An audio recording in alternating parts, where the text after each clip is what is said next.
Добрый день, дорогие горожане и жители нашей республики.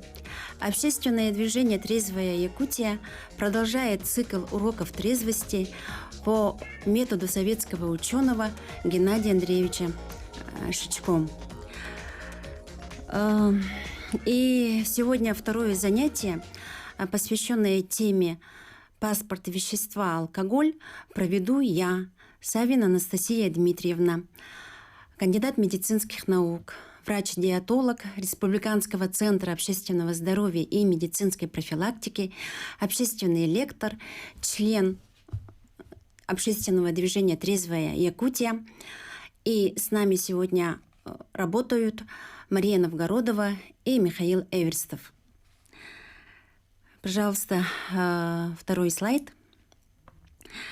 Давайте мы сегодня вспомним наше первое занятие, которое провела наш соратник Комиссарова Валентина Иннокентьевна, тоже врач, поэт, переводчик, общественник, которая раскрыла теорию социального программирования на употребление психоактивных веществ. Это дерево Шичко. Любое дерево, любое растение вырастает из семени.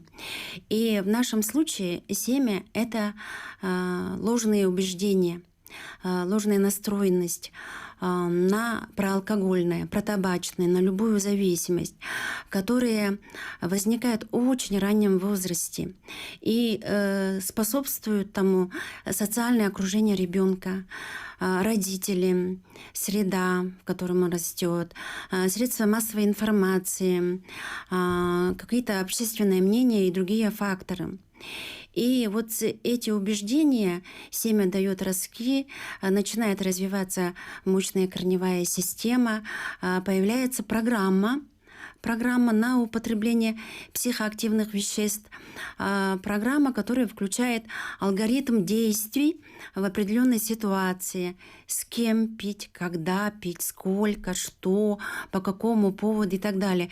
И, к сожалению, вот эту программу, как показывает практика, уже имеют наши дети. Эта программа обрастает убеждениями, ложными убеждениями, проалкогольно-протабачными убеждениями, мифами об алкоголе и табаке. Это такие убеждения, которые очень трудно, скажем так, стереть, да? И человек убежденный считает, что он поступает правильно, что это единственное правильное решение, что все поступают таким образом. И в данном случае какие это убеждения? То, что праздники должны сопровождаться обязательно с распитием алкогольных изделий, что Новый год должен быть шампанским, дни рождения с вином. И очень много таких мифов про алкоголь и табак.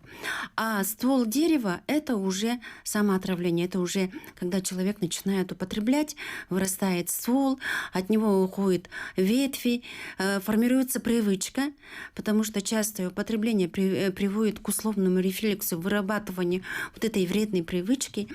И плодом дерева мы видим уже зависимость, когда у человека сформировалась зависимость, алкоголизм. Вот про это мы поговорили на первом занятии. И Геннадий Андреевич Шичко на стыке вот этих наук, психологии, психиатрии, социологии, педагогики разработал очень универсальный метод самоизбавления человека от любых зависимостей. Этот метод уникален тем, что человек, если захочет, может сам поработать над своими ложными убеждениями, над своими установками, над своей программой,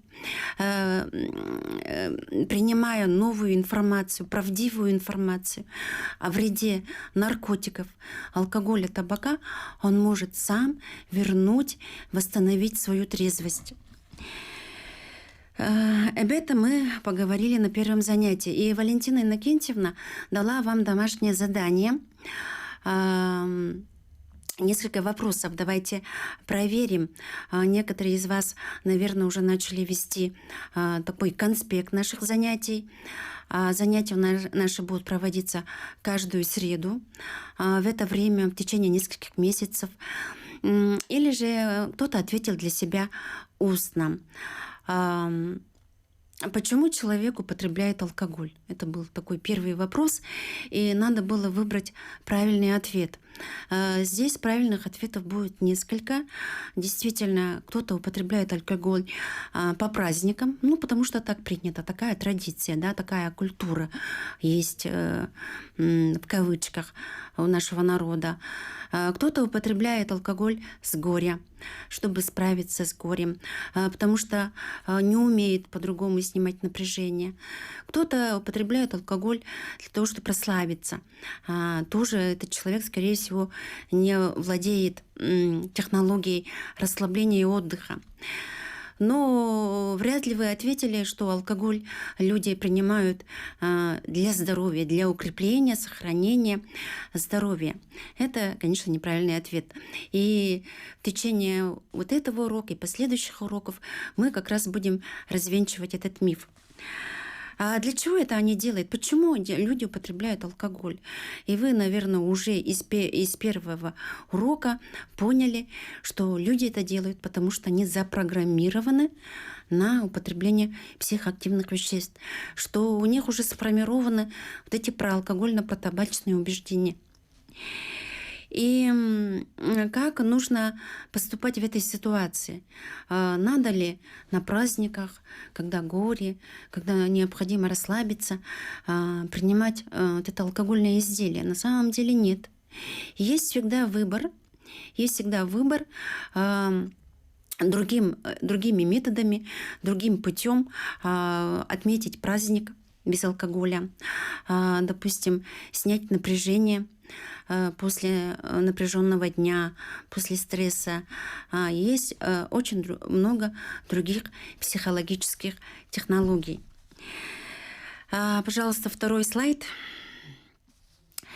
Человеку разумному примерно 40 тысяч лет. Второй слайд, пожалуйста.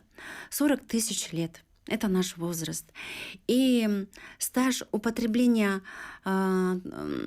вина составляет примерно от 4 тысяч до 10 тысяч лет. Это примерно в истории это будет занимать где-то 10-25%. А стаж употребления крепких алкогольных изделий примерно 500 лет. Это примерно 1,25%. Да? То есть эти данные говорят о том, что человек разумный, мы как вид, имеем на 90% трезвую историю. То есть вот это употребление алкогольных изделий пришло к нам сравнительно недавно. Да, оно пришло для населения южных стран, где растет виноград и где вино было получено именно из винограда. И поэтому в течение длительных тысяч лет эти люди смогли сформировать такую своеобразную защиту. У них появилось у них очень активный фермент, который расщепляет алкоголь, когда он поступает в организм, и быстро его переводит в такую более безвредную форму и выводит из организма. Наши же предки познакомились с алкоголем сравнительно недавно, где-то 200-300 лет тому назад, и тому подтверждает наша генетика. У нас вот этот фермент, который расщепляет промежуточный продукт распада алкоголя ацетальдегид, фермент называется ацетальдегидрогеназа, он имеет очень низкую активность, а чаще всего у некоторых он вообще отсутствует. Это говорит о том, что природа, в общем-то, наша природа наших предков не была знакома с алкоголем, с алкогольными изделиями. Так, и с древних времен было известно, что третий слайд, пожалуйста, что алкоголь наносит вред нашему организму. Древнегреческий врач, отец медицины, врач в 16-м поколении Гиппократ, он жил до нашей эры, выявил, что пьянство родителей может привести к болезням детей, к ослаблению и болезням детей. Другой древнегреческий писатель, Плутарх, он писал, что никакое крепкое тело не может противостоять любому алкогольному изделию. Да? То есть нет такого крепкого тела. А в Спарте, где культивировался культ здоровья, красивого здорового тела, специально напаивали рабов вином, доводили их до опьянения, как пример для молодежи, чтобы они на этом примере учились, видели, какой алкоголь приносит вред организму. К сожалению, в настоящее время у нас появились такие лжетрадиции, это последние, наверное, 100-200 лет, когда знаменательные, такие торжественные моменты жизни люди стали употреблять алкоголь. И вот эта теория культурного питья, она, конечно, была, скажем так, шло насаждение вот этой теории, что нужно культурно, умеренно употреблять алкоголь, чтобы не превратиться в алкоголика. И это, конечно, очень многих сбило с толку. Можно сказать, вот эта теория культурного питья обманула, наше население. 4-й слайд, пожалуйста. Одним из самых распространенных 4-й слайд, распространенных мифов об алкоголе является миф номер 1, то, что алкоголь является пищевым продуктом. И действительно, до сих пор люди, которые употребляют алкоголь, так и думают. К сожалению, убеждение, что алкоголь есть пищевой продукт, он уже сформирован и у наших детей. Это самое большое заблуждение, которое привело к очень печальным последствиям. И на сегодняшний день мы, медики, уже констатируем поколенческую дегенерацию, то есть вырождение. И более подробно об этом феномене мы поговорим на следующем занятии.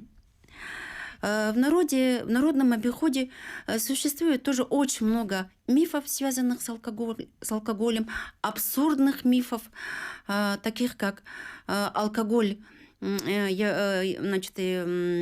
помогает, укрепляет сердце, потому что он содержит очень хороший антиоксидант. Алкоголь способствует долголетию и так далее. Это вот как раз те самые убеждения, которые устойчиво сидят в сознании уже наших детей и нашего населения.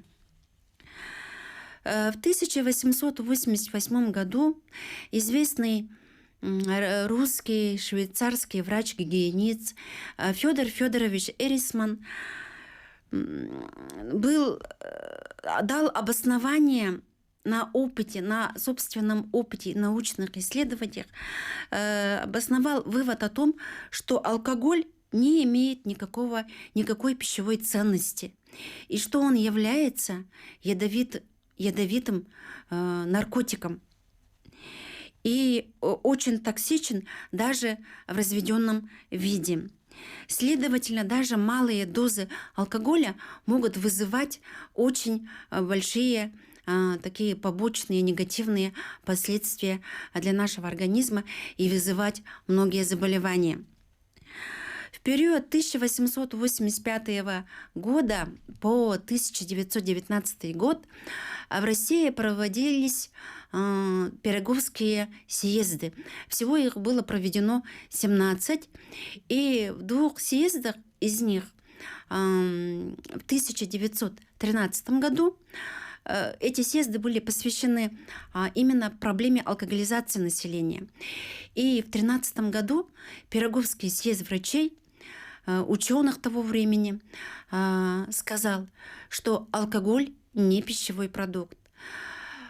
И 2 годами позже, в 1915 году, на Пироговском съезде уже твердо сказали, что алкоголь является не пищевым продуктом, что он является клеточным ядом, который даже в малых дозах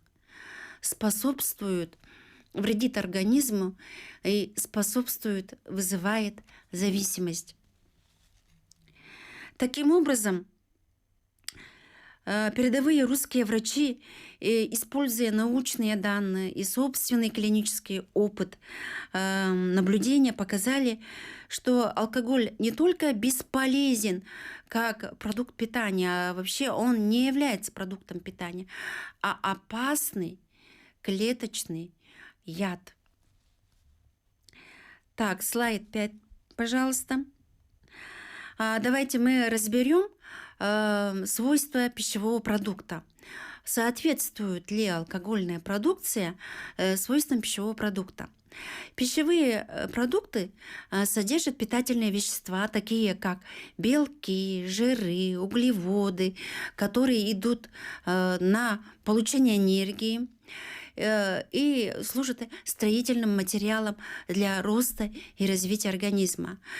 Содержат микроэлементы, такие необходимые, как витамины и минералы, которые участвуют во многих биохимических процессах, метаболических процессах и поддерживают очень важные функции нашего организма. Как мы видим, алкоголь не имеет ни белка, ни жиров. В вине и пиво содержит некоторое количество природного сахара, углевода. Ну и единственная схожесть – то, что алкоголь является калорийным продуктом. Да, действительно это так, но эти калории, в отличие от пищевых продуктов, не приносят пользу организму. Они не способствуют росту и развитию, интеллектуальному, физическому развитию нашего организма. Так? И более того, вот эти пустые калории могут быть причиной лишнего веса, особенно тогда, когда в рационе преобладает углеводная пища, когда в рацион в основном состоит из хлебобулочных, макаронных, кондитерских изделий, когда много в рационе белого хлеба, белого риса, манки, сосисок, других переработанных продуктов, сладких газированных напитков. Вот здесь это чревато тем, что некоторые продукты они могут приносить вред, когда употребляются систематически и часто. В этом случае в нашем кишечнике начинают разрастаться патогенные бактерии, дрожжи. За счет их разрастания уменьшается содержание полезных бактерий, которые вырабатывают для нас очень много полезных витаминов, гормоноподобных веществ, гормонов. И вот эти патогенные бактерии и дрожжи, разрастаясь, начинают вырабатывать большое количество этанола, спирта. Да? И кишечник становится похожим на самогонный аппарат. И в кровь поступает огромное количество этанола. И это проявляется повышенной утомляемостью, слабостью, раздражительностью. Люди жалуются на туман в голове, как будто вата в голове. Может быть раздражительность, может возникнуть панические атаки. И, в общем-то, вот это явление напоминает похмельный синдром, который возникает, когда люди травят себя алкоголем. То есть тоже может быть вот такой вред от углеводистой пищи. Надо понимать, что наши предки, сравнительно недавно перешли на этот тип питания. Так, мы скоро прервемся на короткую рекламу. Оставайтесь с нами, мы продолжим.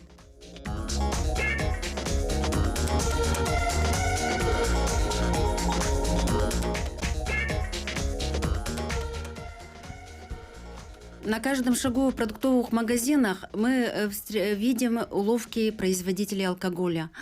Это и безалкогольное пиво, это и различные шоколадные конфеты с ромом, с ликером, с коньяком, с красивой упаковкой, с рисунками там, рюмки, бокала на кондитерских изделиях. Это что? Это делается программирование наших детей в первую очередь на формирование убеждения, что алкоголь является пищевым продуктом, что он тоже продается в продуктовых магазинах. И самая опасная уловка – это детское шампанское. Когда мы, родители, неосознанно, конечно, покупаем на дни рождения шампанское, на праздники шампанское детское, на Новый год, разливаем в красивые фужеры и учим наших детей произносить тосты за здоровье. К сожалению, вот есть такая ошибочная, в общем-то, ошибочная технология. Это делается специально для того, чтобы ребенок привыкал, чтобы вот эта программа с каждым возрастом на употребление алкоголя, она становилась все крепче и крепче. 8 слайд, пожалуйста. Сегодня в Российской Федерации вообще сложилась абсурдная ситуация в отношении алкоголя. Федеральный закон 171, статья 2, считает алкоголь пищевым продуктом. Но в то же время есть другие нормативные документы, которые запрещают пить этот пищевой продукт несовершеннолетним и даже продавать им. Также не запрещается пить этот пищевой в кавычках продукт водителям во время вождения транспортными средствами. И даже есть уголовные и административные наказания за нарушение этого закона. Есть запрет в рекомендациях Всемирной организации здравоохранения, Министерства здравоохранения Российской Федерации запрет на употребление алкоголя беременными и кормящими женщинами. Вот такая странная, абсурдная ситуация сложилась вокруг алкоголя. Вроде бы это продукт питания, но в то же время существует совершенно другая нормативная база, которая регулирует производство, отпуск и маркировку алкогольных изделий.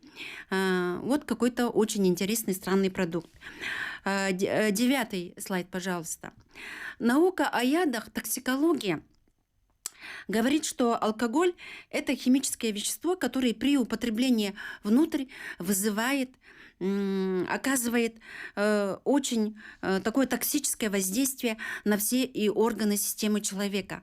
Алкоголь, его химическое вещество С2H5OH, это простой спирт, который проникает в каждую клеточку нашего организма и губительно действует на него.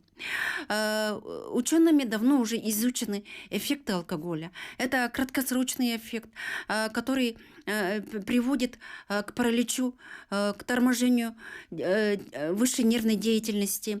И ученые доказали, что при употреблении алкоголя вот это тормозное действие алкоголя, паралич нервной системы может длиться от 28 дней до 3 месяцев. И если человек 2 раза в месяц употребляет алкоголь, независимо от крепости, от количества, то он практически, получается, вот этого тормозящего действия алкоголя так и не успевает выходить. И мы знаем долгосрочные эффекты алкоголя. Это различные заболевания, которые он вызывает. Более 70, очень много, более 200 заболеваний связаны с употреблением алкоголя. С ним связана преждевременная смертность нашего населения. И также он вызывает разные социальные и психологические проблемы.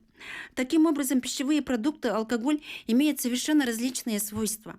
Пищевые продукты, они для питания, они для жизни, а алкоголь – это клеточный яд, который губит наш организм. Слайд 10. Медицинская энциклопедия 61 года четко об этом говорится. Есть ГОСТ 72 года, 82 года, где четко говорится, что алкоголь является сильнодействующим наркотиком. Но в ГОСТе 93 года последнюю фразу, что он сначала вызывает возбуждение нервной системы, а потом паралич нервной деятельности, просто убрали. Очень странно, ведь за эти какие-то 11, 20 лет химические свойства алкоголя не изменились, биологические параметры человеческого тела тоже не поменялись. Это было сделано специально в интересах спаивания народа, которое продвигалось очень сильно в 90-е годы. Все мы помним эти 90-е голодные, пьяные, криминальные годы. Так. И выдающийся ученый, академик Владимир Михайлович Бехтерев, он еще в начале 20 века сказал: с тех пор, как доказан вред алкоголя с научно-гигиенической точки зрения, не может быть даже речи о научном одобрении так называемых малых доз алкоголя. Всем известно, что начало всегда выражается малыми дозами, которые постепенно переходят в дозы все больше и больше, по закону тяготения ко всем наркотическим ядам. Каковым относится прежде всего алкоголь по характеру своего воздействия. Другой наш известный выдающийся соотечественник, физиолог, лауреат Нобелевской премии Иван Петрович Павлов на предложение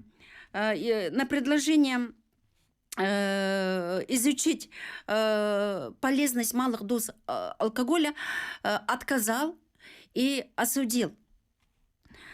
Институт, ставящий себе целью открыть безвредное количество алкоголя, не имеет права считаться научным институтом.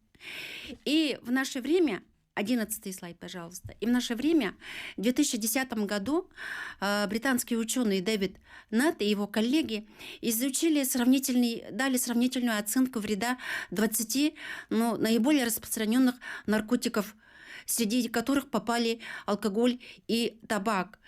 И их вред оценивался по 16 критериям, которые разделились на две группы. Это вред для самого пользователя и вред для общества. И как мы видим, алкоголь здесь занимает почетное в кавычках первое место по вреду, наносимому самому пользователю и обществу. И такие же высокие оценки получил табак. Табак 6-е место. Почему это произошло? Из-за доступности, из-за широкого распространения и широкого употребления вот этих наркотиков. И ученые сейчас призывают пересмотреть свой взгляд на эти наркотики, особенно на легальные наркотики, которые имеют юридический статус, допустим, алкоголь имеет юридический статус пищевого продукта, чтобы снизить, вообще убрать вред этих наркотиков для организма наших людей. Так, и 12 слайд, пожалуйста. Согласно Всемирной организации здравоохранения, каждый третий на Земле погибает от причин, связанных с употреблением алкоголя. Каждая 5-я смерть связана с употреблением табака. И сегодня мы видим, что смертность трудоспособного мужского населения в 3 раза выше, чем смертность трудоспособного женского населения. И Министерство здравоохранения Российской Федерации прямо так и называют причину этой смертности, ранней смертности трудоспособного населения. Это употребление алкоголя. 70% этой смертности связано с алкоголь-ассоциированными болезнями. К сожалению, это так. И выдающийся ученый, наш соотечественник, наш современник Федор Григорьевич Углов, академик, хирург, общественный деятель, просветитель, который прожил 104 года, вошел в книгу рекордов Гиннеса, установил рекорд как самый возрастной оперирующий хирург в 100 лет. Он проповедовал, пропагандировал трезвость, призывал широко заниматься просвещением населения в вопросах употребления алкоголя. И он призывал, как врач, я могу сказать, что если человек хочет сохранить свое здоровье, развивать, а не губить свои способности, сделать что-либо полезное для своей семьи и страны, видеть жизнь ясными и светлыми глазами, он не должен пить никакого алкоголя. И слайд 12, пожалуйста. И мы, врачи, говоря об употреблении алкогольных изделий как о негативном явлении в обществе, должны принципиально отказаться от попыток культурного питья, сохранить или вернуть свою трезвость и открыть правду об алкоголе населению. Целью любых просветительских мероприятий, связанных с населением, должно быть не фантастическая теория культурного или умеренного питья алкогольных изделий, а пропаганда трезвости как основа здоровья, благополучия человека, и причем предпочтительно сознательной трезвости, чтобы сознательный трезвенник на своем примере пропагандировал идеи трезвости и уберег наше общество от вырождения. И подведя итоги нашего сегодняшнего занятия, давайте подытожим. История человека разумного на 90% была трезвой. Наши предки сравнительно недавно познакомились с алкоголем, и природа защитила нас от, скажем так, алкоголя. У нас даже не выработались ферменты, которые расщепляют алкоголь. То есть вот нам действительно нужно очень далеко держаться от этого изделия. Алкоголь является токсическим ядом, клеточным ядом, который поражает все органы и системы организма. Буквально нет такого органа, который не повредил бы алкоголь. Алкоголь является наркотиком, который подрывает вообще общественное здоровье, здоровье населения.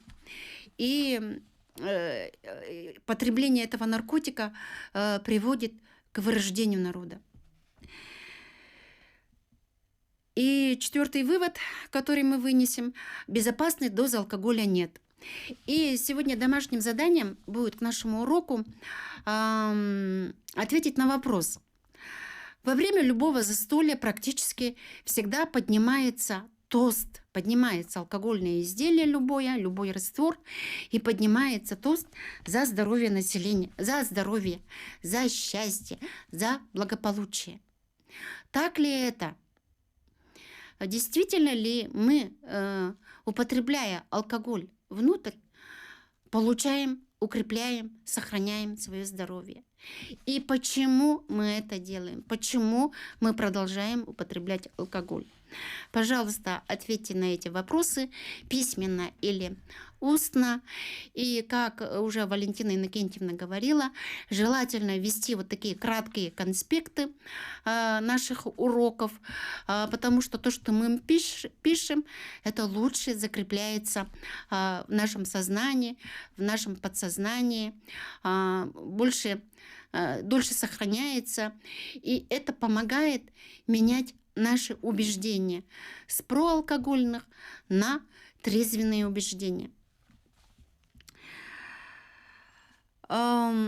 Следующее, третье занятие будет посвящено тому, какой вред наносит алкоголь нашему организму. Практически, как я уже сказала, не остается ни одного органа и ни одной системы, который не повредил бы. И как итог мы видим очень серьезный феномен современности. Это поколенческая дегенерация, это генетическая дегенерация, или это, по-простому говоря, это вырождение, закон вырождения наяву. И как себя уберечь от этого, как помочь сохранить свое здоровье, здоровье своих детей, здоровье своих будущих потомков. Мы очень подробно поговорим на третьем занятии. Как уже я говорила, алкоголь совершенно чужой продукт, даже не продукт, а чужое изделие, которое не знакомо нашему организму. И наши предки, когда делали кумыс, это кисломолочный продукт, который получают путем сквашивания, ферментации, они всегда готовили его, употребляли его в свежем виде для того, чтобы кумыс, его целебные свойства шли на пользу нашим людям. И сегодняшняя картина, когда в выпах добавляют сахар, добавляют дрожжи и получают такой высокоградусный алкогольные изделия, и при этом апеллируют на наши народные традиции, национальные традиции, это, конечно, преступление. Это преступление против своего народа. По сути, таким образом, путем добавления сахара и дополнительных дрожжей мы получаем брагу, алкогольные изделия.